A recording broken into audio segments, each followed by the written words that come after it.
Réception en l'honneur des participants au sommet de l'Organisation de coopération de Shanghai, l'OCS, qui se tient lundi, le 1er, depuis le retour à la Maison-Blanche de Donald Trump. Les chefs d'État et de gouvernement d'une vingtaine de pays et des responsables d'une dizaine d'organisations internationales et régionales ont afflué dans la mégapole portuaire, autrefois mise en coupe réglée par les concessions occidentales japonaises et russes, aujourd'hui symbole de développement. Ce rendez-vous décrit comme le plus important depuis la création de l'OCS en 2001 a lieu dans le contexte de crises multiples touchant directement ses membres, confrontation commerciale des États-Unis avec la Chine et l'Inde, guerre en Ukraine, querelle nucléaire iranienne. L'OCS associe 10 États membres et 16 pays observateurs ou partenaires. Ils représentent presque la moitié de la population mondiale et 23,5% du PIB de la planète. Elle est volontiers présentée comme faisant contrepoids à l'OTAN. Son espace renferme d'importantes réserves énergétiques. La communication officielle chinoise vante le sommet comme un modèle de multilatéralisme sous-entendu face à l'unilatéralisme américain.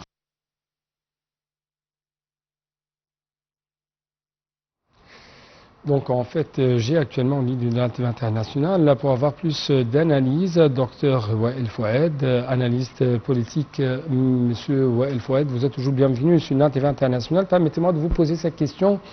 Comment l'Égypte peut profiter de ce sommet de Shanghai? Comment, comme vous savez, Shanghai, la main dans la main avec l'Égypte et les autres grandes puissances mondiales comme la Chine, l'Inde, mais aussi la Russie peuvent mettre en exécution le pluralisme, peuvent réaliser la sécurité régionale, mais aussi arriver à accomplir les objectifs de développement durable.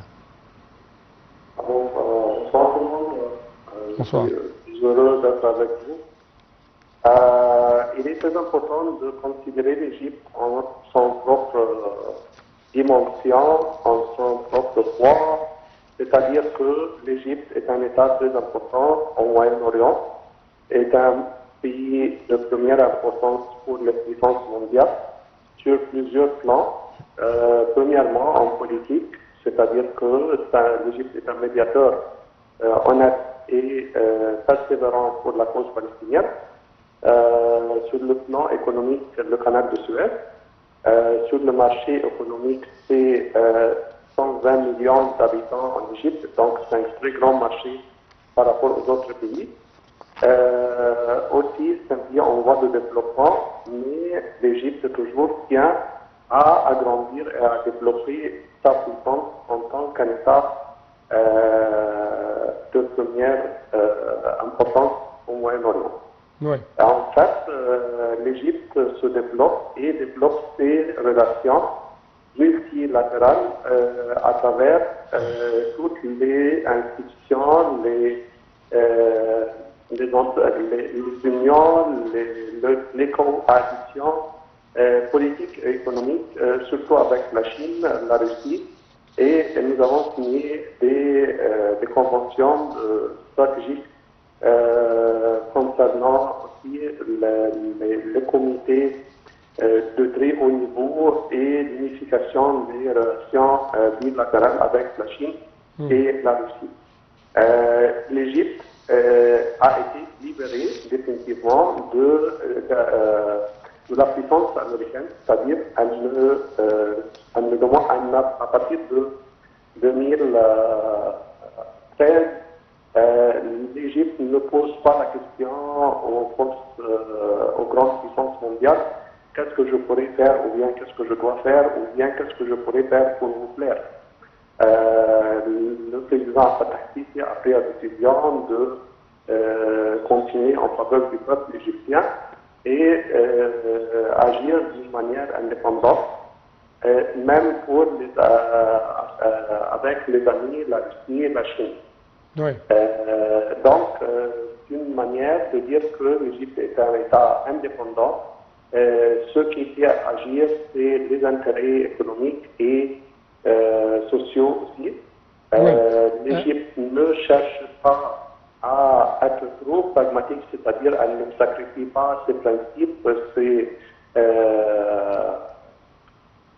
Oui, mais Monsieur Wael Fouad, En fait, oui. oui, Monsieur Wael Fouad, à quel point vous trouvez que l'Égypte, à travers son expérience économique et ses réformes qui ont été adoptées par l'État égyptien durant les dernières années, ont pu révéler des signes de confidence, de confiance quand même de la part de la communauté internationale, notamment de la part de la Chine, parce que actuellement on trouve que de plus en plus il y a une sorte de coopération très étendue de la part des Chinois au sein de l'économie égyptienne. Donc comment l'Égypte représente, si je peux dire, un point essentiel pour l'industrie et les exportations chinoises, notamment après cette confrontation entre Donald Trump, l'administration de Donald Trump et ses tarifs douaniers et la partie chinoise. La Chine trouve en Égypte un issue sur toute l'Afrique, des pauvres très importants pour son économie. La Chine peut aussi assurer la sécurité du transfert des articles fabriqués en Chine pour l'exporter soit en Afrique, soit en Europe. Donc, le canal de Suez représente un point crucial pour le passage des trafics. On n'oublie pas que la Chine et l'Égypte sont membres d'une coalition concernant l'échange commercial à travers la monnaie nationale et non le dollar. Donc, c'est une manière de mettre fin à la puissance, disons, entre deux guillemets, effrayante du dollar dans le monde du commerce et de l'économie internationale. Le fait d'être membre et choisi par la Chine pour devenir le membre de cette coalition économique signifie que l'Égypte est très importante pour la Chine, aussi bien que la Chine pour l'Égypte.